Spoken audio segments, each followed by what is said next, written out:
Welcome to People Who Perform, the Real Estate Careers Podcast. Each episode will bring you conversations from business leaders and up-and-coming stars in the commercial real estate industry in Canada. Our guests will share their unique career journeys, passions, and advice on what it takes to be successful in this industry.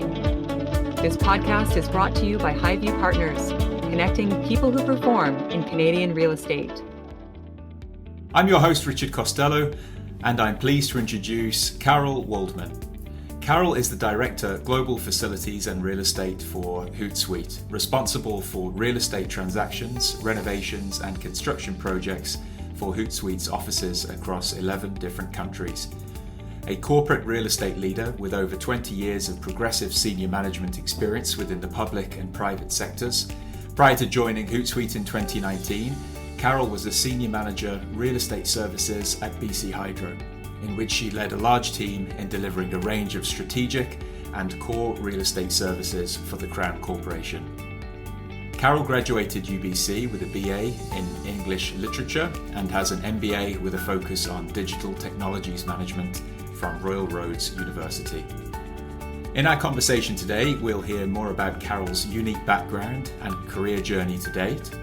As well as learning more about real estate opportunities in the public sector, we'll discuss the unique space needs of tech companies, what's happening in the current market with some of the headwinds facing Canadian tech companies, as well as the role that the office plays in driving employee engagement. Carol, first of all, thank you for joining me and welcome to the Real Estate Careers Podcast. So I thought we could start off by hearing more about your journey into real estate. I mentioned you graduated from UBC with a bachelor's in English literature. So what drew you to that program? Well, first of all, Richard, thank you so much for asking me to join you. I'm just delighted to be here, and I hope I can bring a different perspective. To answer your question, I've always loved reading, so a BA in English Lit seemed to me like a perfect fit. In hindsight, I'm not sure I realized how many Thomas Hardy and Tolstoy books I would have to read, but those books are long and dark is all I'm going to say. However, it definitely gave me an appreciation of arts and culture and helped me understand the importance of storytelling. So I think it was a fascinating degree. I loved it. And I'm sure we'll perhaps come back to storytelling and the importance of that in your current role, but so how did the move into real estate happen for you then? Well, to be honest, I sort of fell into it. I had worked for BC Hydro previously in my career, and then I went into the financial services industry and became a stockbroker for one of the big 5 banks in Canada. And the role that I had as a broker was fascinating, but really not my jam. As I'm not really a strong salesperson, but I am a relationship person. So in that role, I wanted to help all the people who had no money, and the people who had lots of money, the bank really wanted me to help them, and I wasn't that interested in that. So it just wasn't really aligned. So I had worked at BC Hydro previously and had really strong relationships throughout the business. And so as I started to realize that perhaps I didn't find my calling as a stockbroker, I reached out to a few of my contacts at Hydro, and before I knew it, they were offering me a job in the real estate group, which they call properties, at BC Hydro. And in my first role there, I had a background sort of in communications, and I had worked in advertising and communications and in HR as well. So my first job there was leading a team of change management communications professionals who were solely focused on the transition from sort of traditional office layouts to an open concept, which today seems easy, but I can tell you in 2008, BC Hydro was a very hierarchical organization where, most of the senior people had offices on the exterior core of the buildings. It was a huge culture change for us to kind of pull that organization through. And it wasn't always smooth, but we did get there eventually. But it was a fascinating project. Yeah. And for anyone that might be unfamiliar, can you explain a little bit more about what the real estate team at BC Hydro is involved with? BC Hydro is a Crown corporation, which I'm sure most people would know, and provides clean power to more than 4 million customers throughout the province. They operate 32 hydroelectric dams, over 150 offices, and a number of gas-fueled thermal power plants. And essentially, there's just a lot of real estate associated with supporting that network and the grid. So that includes rights of ways, various agreements with landowners throughout the province. But really, BC Hydro has an enormous real estate portfolio, and they are the second largest landowner in the province. So it's a very complex real estate portfolio, because BC Hydro essentially became the predecessor company to BC Hydro was BC Electric, which was started in the late 1800s. So a very different environment and very different time for acquiring real estate than perhaps we would use today. So lots of legacy issues there, and very interesting work. So Yeah, thank you. So for anyone listening who may be considering a real estate opportunity in the public sector, and there are certainly many out there, like what would you say are the main pros and cons? The pros and cons are you'll never be bored. There's so much interesting work there, whether it's negotiating office space leases or, in BC Hydro's case, we would be negotiating, my team would be negotiating farming and grazing licenses. We would be negotiating with First Nations on the potential sale of some land. The pros are there's always lots of work and really interesting work. The cons are it can be very complex and difficult to move transactions forward just due to the extensive stakeholder engagement required. So it's sometimes hard to get things completed. What would you say are the biggest takeaways then from working in this environment that you were able to bring forward into the private sector? I mean, I would just say the ability to build relationships with people, I think, is the most important skill set. And in that environment, it was really interesting to build relationships with different community members, different stakeholder groups. And I think that ability to listen to people and try to support them, and while also supporting the business, I felt like that was probably the most important skill that transitioned into that role. What motivated you to make the move to Hootsuite, which I guess just to explain is a social media management platform and certainly one of Vancouver's most well-known tech startups? The role with Hootsuite was interesting to me because it involved the management of a global portfolio, which I hadn't done before. One of the first things I did was travel to Europe when I joined the company. So I visited our London, Paris, and Bucharest offices.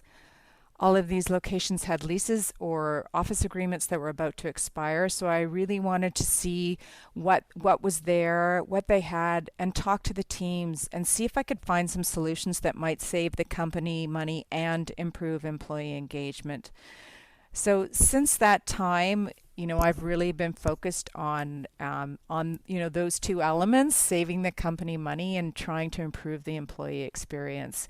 I'm pretty passionate about that, and I think it's been incredibly interesting to me, and I've had an opportunity to work on some very cool projects in London, in Paris, in Mexico City, in Sydney, and in Vancouver, actually, where we renovated our offices. So it's been a really cool role. I've loved it. Yeah, we were having a bit of a chuckle on the phone recently when I mentioned I seem to recall photos of the offices back in 2013. I had to check the dates, but and obviously the tents were set up there for use as meeting rooms, and in doing some research for our chat, there was one article that described these offices at the time as possibly the coolest in Canada.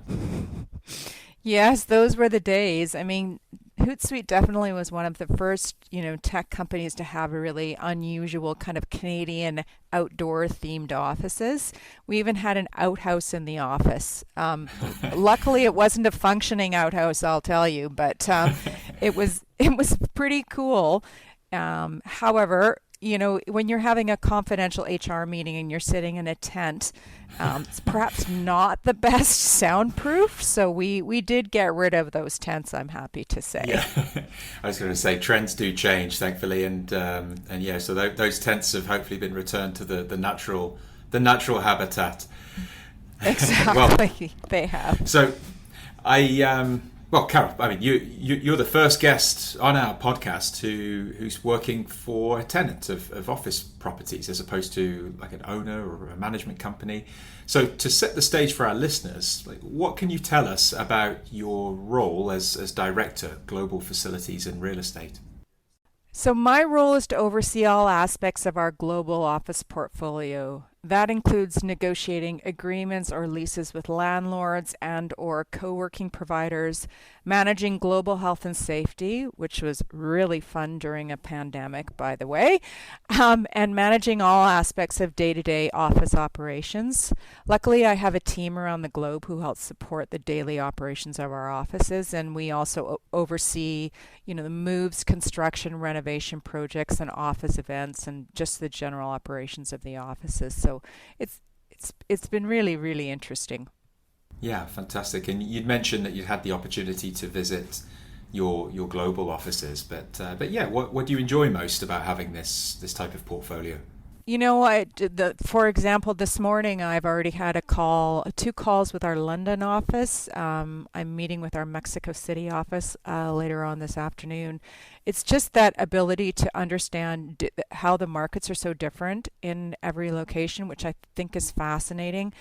And just the ability to understand more about, acquiring office space in Mexico City versus in Bucharest, and what are the things you need to watch out for. I mean, from the bottom of my heart, all of these locations, I really believe that the offices play a critical role in that employee engagement. I'm going to call it an ecosystem. And so I think that ability to use our offices as a tool to help people feel more connected to the organization is really important. And so as I've traveled around the world and we've, moved teams and renovated offices, I've just bringing that sort of corporate vibe into the office so that employees feel really connected when they come in. They understand our values, what our priorities are, and they feel connected to the kind of larger global organization. So, at the end of the day, we need to listen to what our people want and give them what they want as much as we can. Okay, maybe not the water slide they've been asking for, but generally speaking, a bit of give and take. But just trying to listen to our workforce and give them what they need. Carol, how did you have to adapt in order to lead teams in different countries then? It was a challenge. I hadn't had to do this before. So the good news for me is I love people and I'm a relationship builder. So I set up 2 30-minute syncs with each of my direct reports every week. And I know that probably seems like a lot of meetings, but when you're not located in the same location or when I'm traveling, it's so important to make sure that we stay connected. I also have a Slack channel, various Slack channels set up for my managers versus the full team. We have a weekly management team as well.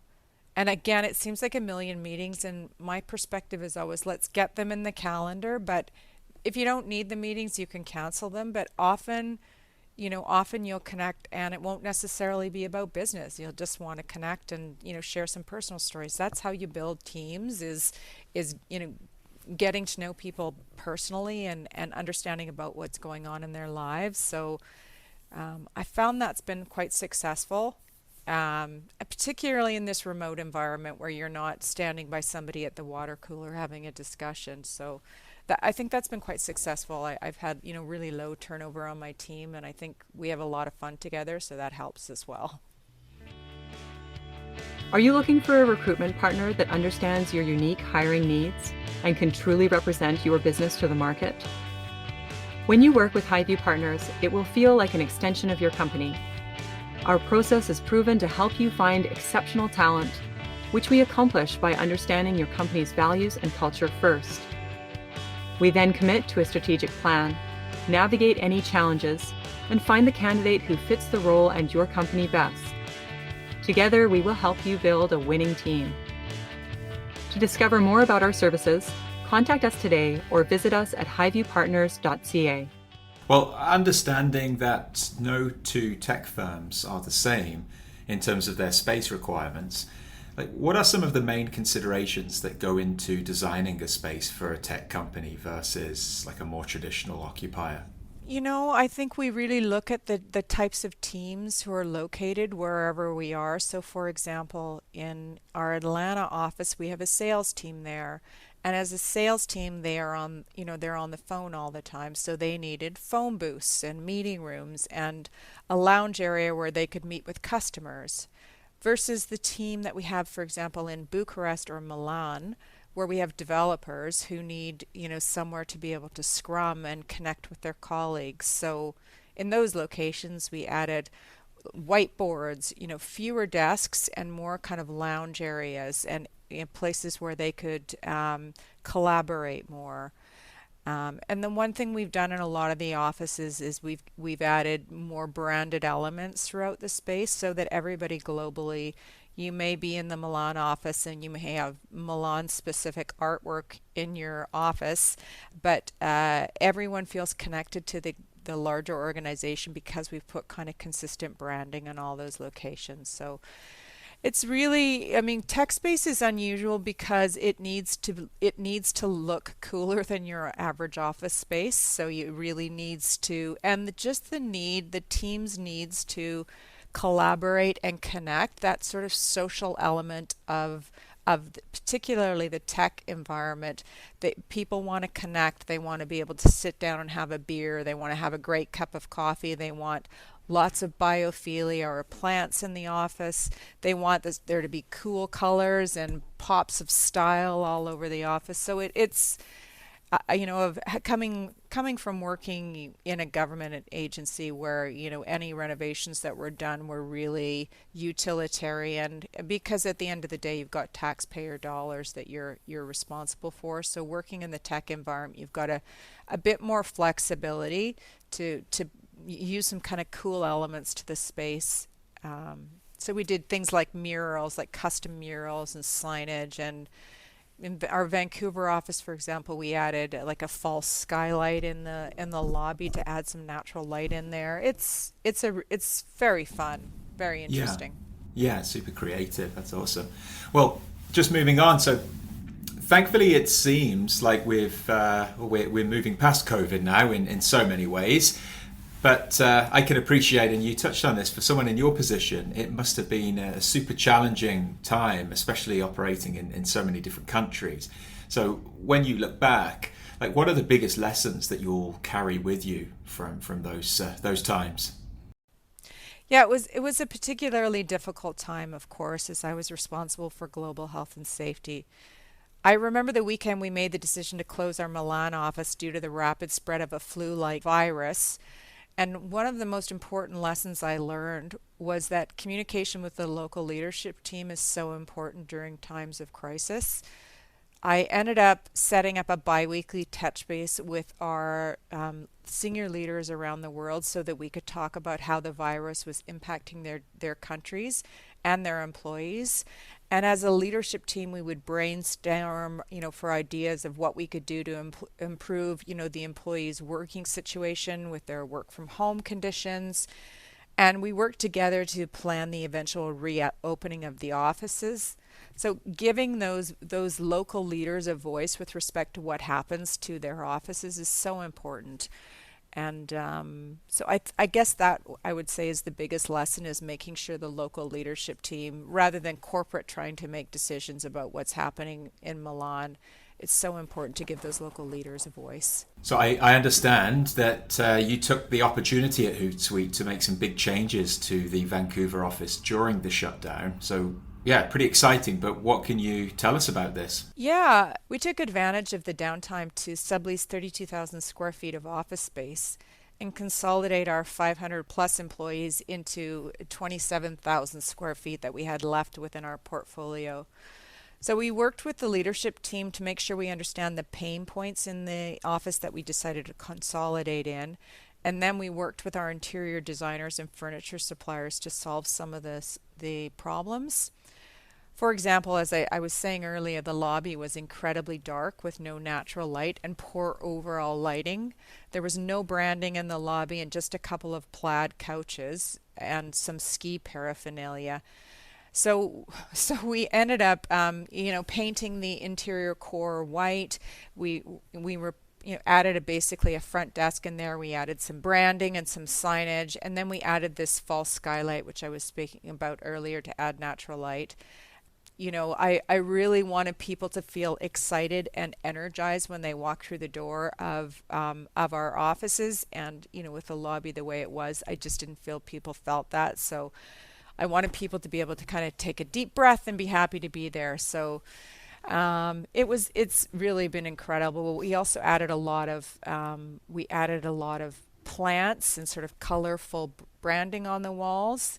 The other thing we did is we actually took out a lot of desks. Like, I want to say we took out about 150 desks out of the space because it's a large footprint. And we had the desks were, it was literally rows and rows and rows and rows, which is typical of tech, that sort of pack in as many people into an office space as you can. So we ended up taking out, as I said, about 150 desks. We replaced the desks that we had in the office with ergonomic desks, so they became sit stands. We bought ergonomic chairs, and we just ended up adding in some customized scrum areas for the developers. We added lounge areas with whiteboards for the sales teams. We added lots of phone booths and focus booths where people could pop in and take a call or do some heads down work. We really focused on mental health and wellness. For example, we added, an accessibility in general. We added Braille signage on all of our meeting room spaces. We made sure all the aisles were wide enough that if someone had mobility issues, they'd be able to get through. We added things like treadmill and bike desks. And we also added a wellness room where people could go if they need a quiet meditative space to be on their own, or if they wanted to pray or just have some quiet time, they could go into this wellness room that has a weighted blanket and a very comfortable chair and a moss wall in there, so it's very peaceful. So we added just some sort of unique spaces into the office, and people love it. I'm amazed, but people absolutely love the space. Yeah, you've done some good videos on well, there's one in particular I can think of. I'll try and put a link to that in the show notes so people can actually check it out. But yeah, it's really cool. I think having that little room, the wellness room, it sounds like a little sleeping room almost. But yeah, the power Exactly. of that is huge. So when you reflect back on your time at Hootsuite, then I mean, lots you've packed a lot in 3.5 years. But like, what would you say your proudest accomplishments? I'm really proud of the fact that I've taken our offices from looking like a scrappy startup to professional but cool office space in beautiful locations and buildings, and in most cases, quite frankly, for less money. So, in London, for example, I moved us from a huge office in one of the most expensive parts of London to a right size office in a beautiful building within a great neighborhood. And this move saved us $750,000 US a year. So, it's amazing what you can do. Again, it was a smaller space, but really beautiful, and employees love it. It's such a great space. My favorite office, I think. Well, the tech sector and in particular Canadian tech groups are facing headwinds at the moment, and there's been layoffs across the industry, including Hootsuite. So I appreciate you don't represent all tech companies, but like, what's your understanding of what's happening in the market at this time? Well, I think tech is always volatile, and downturns in the economy seem to hit the tech sector harder than other sectors.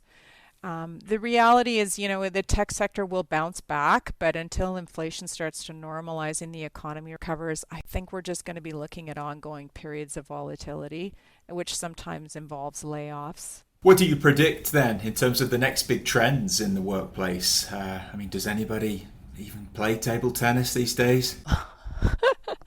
You'd be surprised, but yes, they actually still do play table tennis. As far as, big trends, I think we'll see more organizations trying to draw people back into the office. No matter how comfortable it is to work at home in your jammies, the reality is that productivity is significantly impacted when people aren't working together. people struggle to connect and build relationships via Zoom. No matter how much we try, virtual connections will never replace the face-to-face. I'm hoping organizations understand that offices, are no longer places where I affectionately say we rack and stack as many desks as we can, but instead they're kind of critical engagement tools and can play an important role in the attraction and retention of employees and customers. Offices are different now, but I don't see them going away. Do I see more organizations going to fully remote? I don't see that happening, but maybe. But my perspective is that I think that offices have a really important role to play. So I hope we don't go fully remote. Carol, what advice do you have for anyone considering a role working on the tenant side? I personally love working on the tenant side of the business. It gives you an opportunity to contribute to the bottom line in so many different ways. You also have an opportunity to focus on giving the people what they need so they can help deliver their key business objectives. I know it sounds like a lot of corporate blah blah, but it's true. It's really I've loved it. I've had an absolute great time, and I've got some really interesting projects coming up in the future too. So I think it's a really neat way to partner with the business and making sure we can achieve our objectives. Well, we started off our chat with you taking us back to how you got your break in the real estate industry, but I understand there was a time when developing lease consolidation strategies was likely the last thing you thought you might end up doing. Now, I wasn't sure how to work this in, but something I read about doing my research, and we'll see if we're on the same page here, Carol, but do you mind sharing the best story ever about that time when? Oh my goodness, my 10 seconds of fame.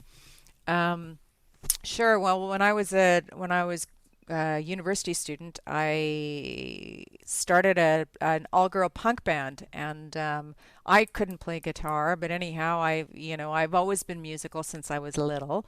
So, picking up a guitar and just learning by ear is what I knew I could do it. So I picked up the guitar, learned how to play it. Not very well, I might add. But, it is punk music, so it didn't really matter. Anyhow, we ended up playing around in the Vancouver punk scene, which was quite alive and thriving at that point.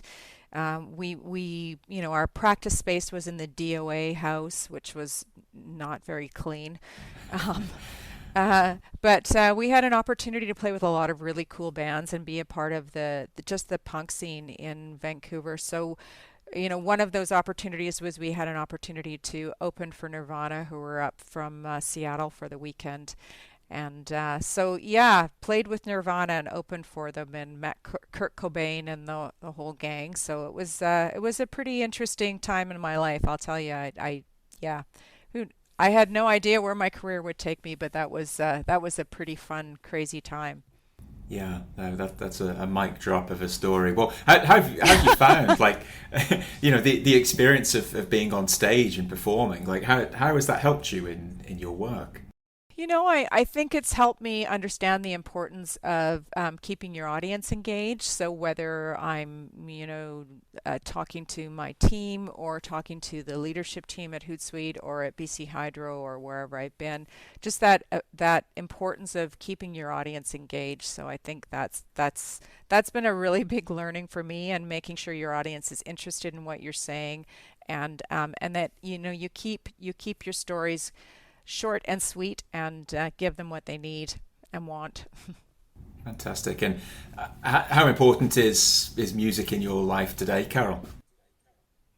It continues to be a huge part of my life. I sing in a women's a cappella group right now, so I've been doing that for a long time, and we're currently ranked second in the world. So it continues to be a huge part of my life, and I think it'll always be a huge part of my life. Yeah, that's fantastic. Well, I won't put you on the spot, and you could sing our jingle out, but I just want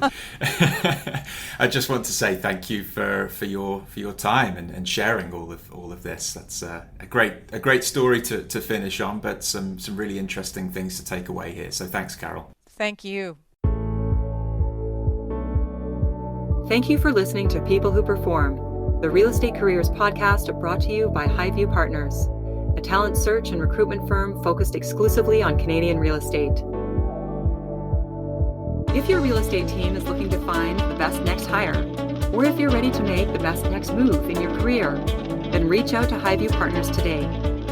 Follow us on LinkedIn and visit us at highviewpartners.ca.